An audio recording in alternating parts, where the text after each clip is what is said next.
कमल के फूल की जादुई कहानी। एक बार की बात है, एक सुंदर गांव था जो हरे भरे जंगलों और चमकती नदियों से घिरा हुआ था।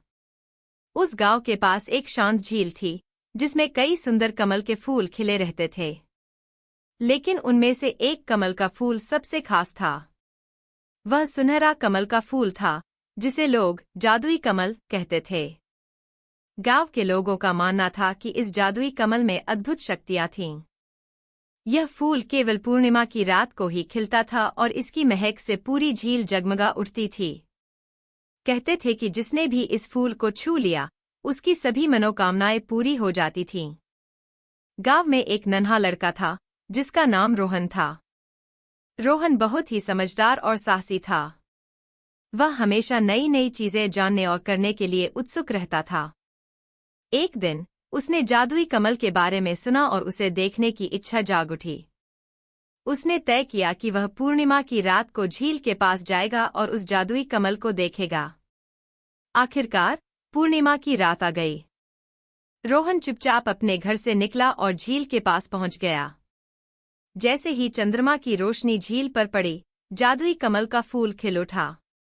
उसकी सुनहरी चमक और मीठी महक ने रोहन को मंत्रमुग्ध कर दिया। उसने धीरे से उस फूल को छू लिया।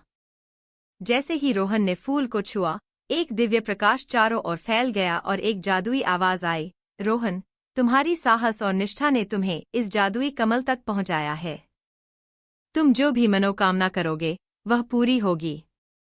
रोहन ने विनम्रता से कहा, मुझे कोई विशेष चीज नहीं चाहिए। मैं बस चाहता हूं कि हमारे गांव के सभी लोग हमेशा खुश और स्वस्थ रहें। जादुई आवाज ने उत्तर दिया, तुम्हारी यह निस्वार्थ इच्छा पूरी होगी। तुम्हारे गांव पर हमेशा खुशहाली और समृद्धि बनी रहेगी। अचानक रोहन ने देखा कि झील के चारों ओर फूलों की बौछार होने लगी और गांव में खुशियों की लहर दौड़ गई। सभी लोग हैरान थे कि कैसे अचानक से सब कुछ बदल गया। रोहन ने अपनी इस अद्भुत यात्रा और अनुभव को गांव के सभी लोगों के साथ साझा किया। सभी ने रोहन की तारीफ की और उसकी समझदारी और निष्ठा का सम्मान किया। जादुई कमल की कहानी पूरे गांव में फैल गई और हर कोई रोहन की तरह निस्वार्थ और साहसी बनने की प्रेरणा लेने लगा।